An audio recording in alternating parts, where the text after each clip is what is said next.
Hello बच्चों, we are starting chapter 4 laws of motion for the preparation of half yearly or term 1 exam. So बच्चों, first of all we will be studying Aristotle's fallacy. Aristotle's fallacy को basically हम लोग start करते हैं by a question: is an external force required to keep a body in uniform motion? तो uniform motion का meaning क्या है? इसका मीनिंग है कि अगर एक बॉडी सिंपली 1D यानी कि स्ट्रेट लाइन में मूव करती है और इसकी वेलोसिटी कांस्टेंट बनी रहती है। वेलोसिटी का मीनिंग क्या है? Speed as well as direction. So therefore we have spoken that motion in 1D और straight line, simple straight line motion में चलती जाती है। तो क्या उसको स्ट्रेट लाइन मोशन में कांस्टेंट वेलोसिटी से मूव करने के लिए कोई एक्सटर्नल फोर्स रिक्वायर्ड है? सो इसको कंटिन्यू किया गया with the help of Aristotle's fallacy. Aristotle's fallacy के according Aristotle the Greek thinker held the view that if a body is moving, something external is required to keep it moving. और इसके लिए example लिया गया एक arrow का। Arrow जिसको कि बो से शॉट किया जाएगा वो फ्लाई कंडीशन में ही रहेगा, क्योंकि उसकी जो एयर है जो उसके पीछे है वो उसको पुश करती रहेगी। सो यहाँ पर ये जो हमें करेक्ट लेना है कि जो Aristotelian ideas on motion are now known to be wrong, कि एरिस्टोटल्स फैलेसी रॉन्ग प्रूव हो गई, therefore it was called as the fallacy and need not concern us. So इसके लिए एरिस्टोटलियन लॉ को इस तरह से रीफ्रेज किया गया: an external force is required to keep a body in motion. ठीक, मतलब यहाँ से यूनिफॉर्म वर्ड हम देख सकते हैं। जो यूनिफॉर्म वर्ड पहले लगाया गया था एरिस्टोटल फैलेसी में वो रिमूव कर दिया गया। Now it happens to be only an external force is required to keep a body in motion. मतलब अगर हमें एक बॉडी का मोशन कंटिन्यू करना है तो हमें उस पर फोर्स लगाते जाना पड़ेगा, जो कि एक्सटर्नल फोर्स होना चाहिए। सो इट मीन्स क्या हुआ? Aristotelian law of motion is flawed. So therefore हम देखेंगे कि एक नेचुरल व्यू के अकॉर्डिंग, जो भी कॉमन एक्सपीरियंस के अकॉर्डिंग, कि even a small child playing with a simple non electric toy car, मतलब जिसको कोई एक्सटर्नल पुश नहीं है, स्मॉल चाइल्ड उस पर मैनुअल पुश लगाएगा और वो उसको कॉन्स्टेंटली ड्रैग करेगा जो जिस स्ट्रिंग से वो अटैच्ड है। सो इस तरह से वो कुछ फोर्स लगाएगा टू कीप इट गोइंग। अब small child is unknown of the fact of the uniform motion और ओनली मोशन। सो देख सकते हैं हम कि जब तक वो टॉय कार को ड्रैग करता रहेगा तब तक वो टॉय कार चलती रहेगी। इट मीन्स क्या हुआ कि मोशन में किसी बॉडी को कंटिन्यू रखने के लिए हमें एक्सटर्नल फोर्स रिक्वायर्ड है।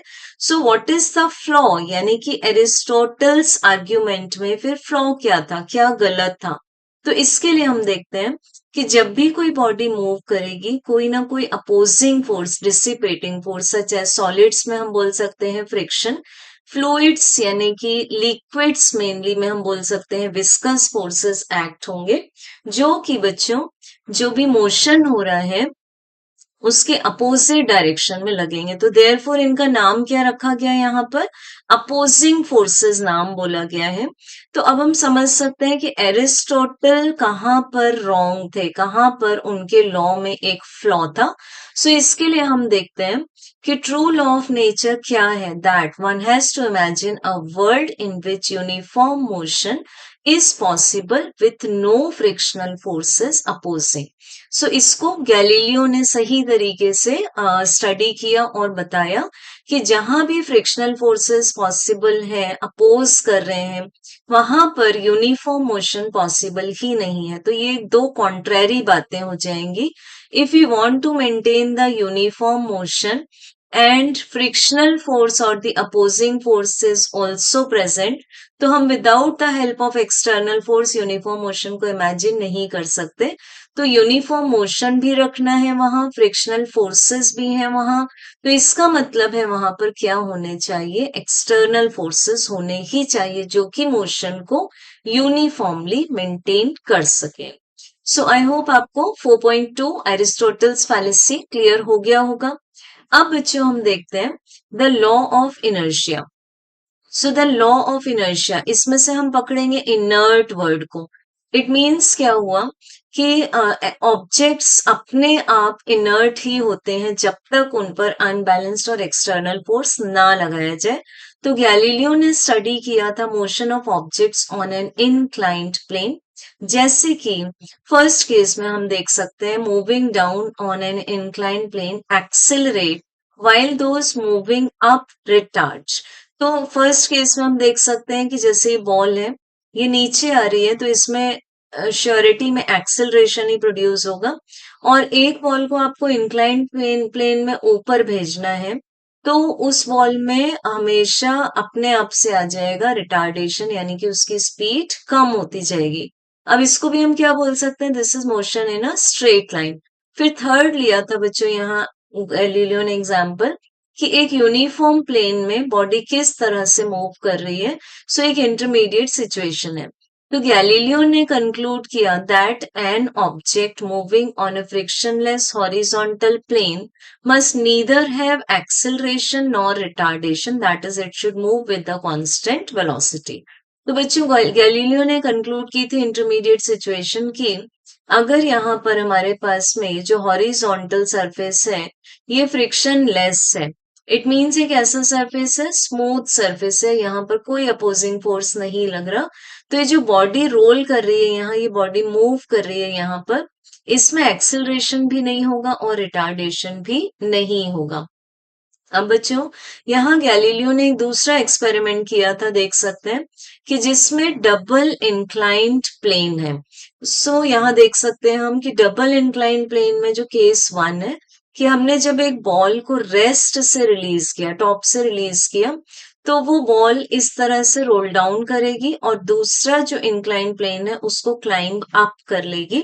अब बच्चों दोनों प्लेन अगर हमारे पास में स्मूथ है, तो जो हमें इस बॉल की फाइनल हाइट मिलेगी that will be nearly same the initial height. कम हो सकती है, बट कभी भी जो फाइनल हाइट होगी वो इनिशियल हाइट से ज्यादा नहीं हो सकती। तो हम बोल सकते हैं inequality will be H F is less than equal to H I. अब जो सेकेंड जो ऑब्जर्वेशन है यहाँ पर, कि अगर सेकेंड प्लेन का, इट मींस ये वाला जो प्लेन है, इसका स्लोप, ये देख सकते हैं हम, फर्स्ट केस में स्लोप है और सेकेंड केस में स्लोप है θ2। तो सेकेंड केस में स्लोप को कम कर दिया गया है।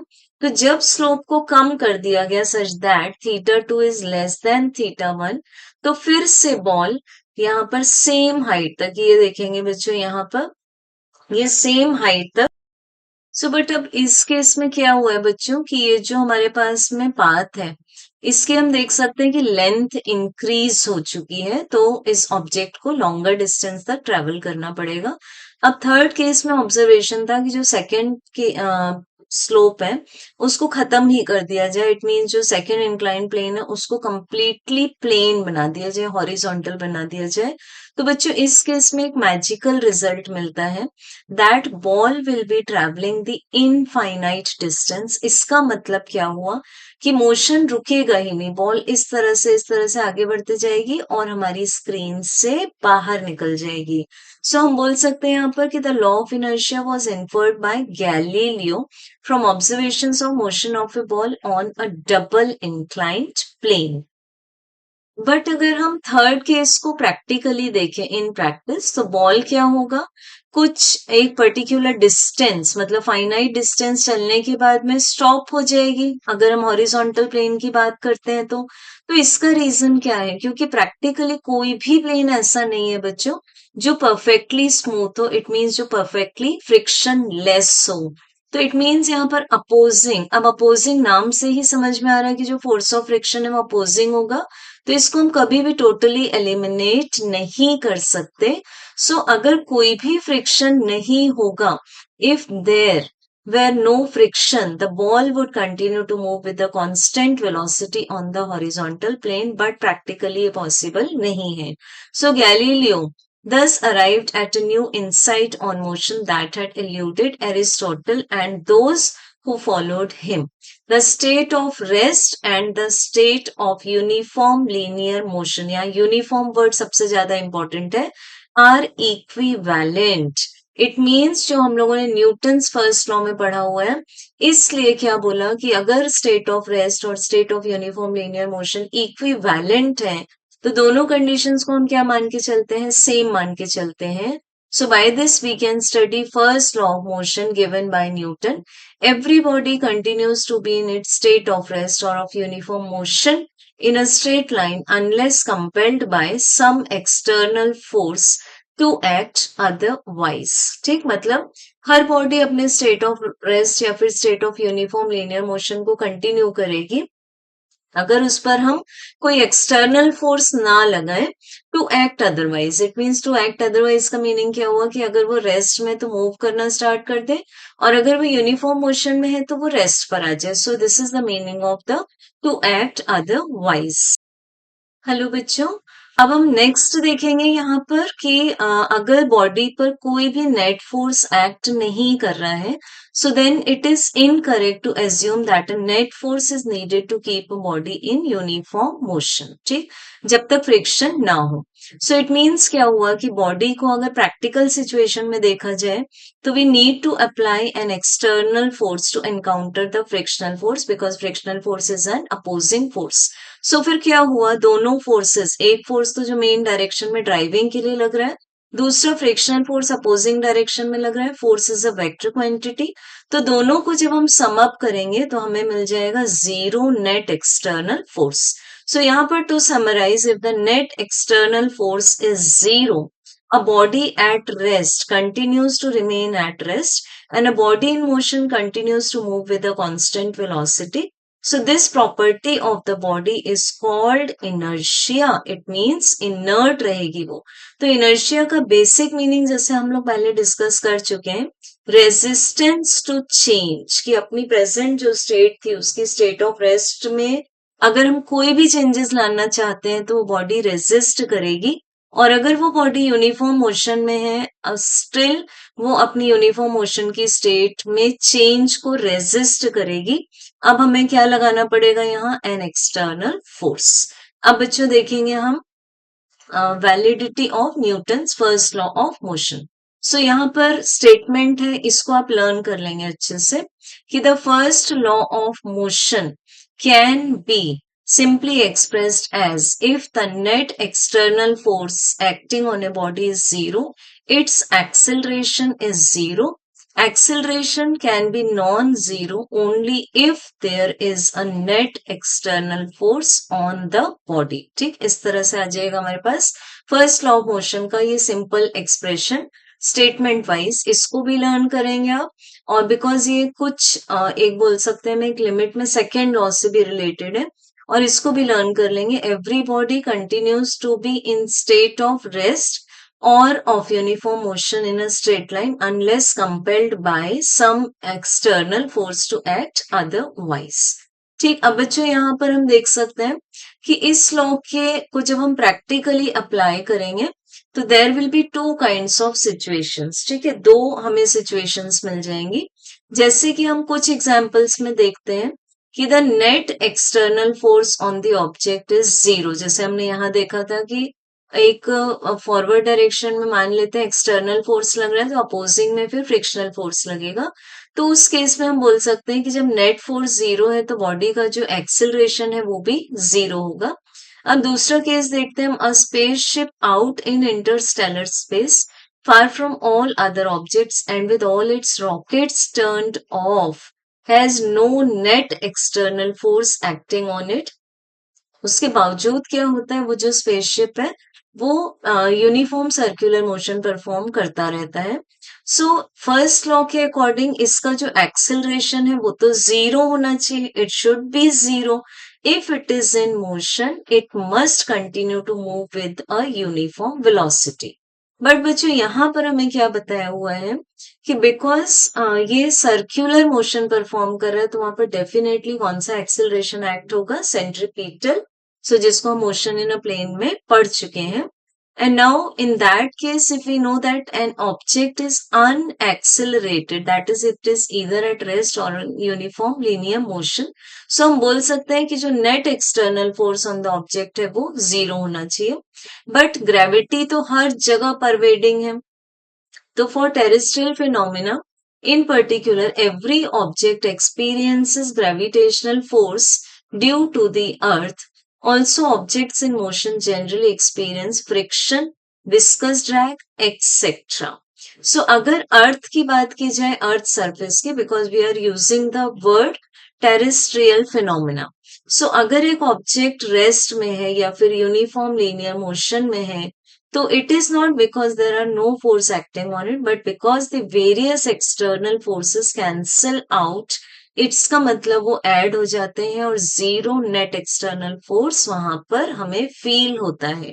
तो एक बॉडी रेस्ट में है या फिर यूनिफॉर्म लीनियर मोशन में है, तो इसका मतलब ये नहीं हुआ जैसे हम बोल रहे हैं ना यहाँ पर कि इनर्शिया, तो इसका मोशन ये इसका मीनिंग ये नहीं हुआ कि उस पर फोर्सेस एक्ट ही नहीं हो रहे, but the net vector sum of all the forces acting on the body is zero.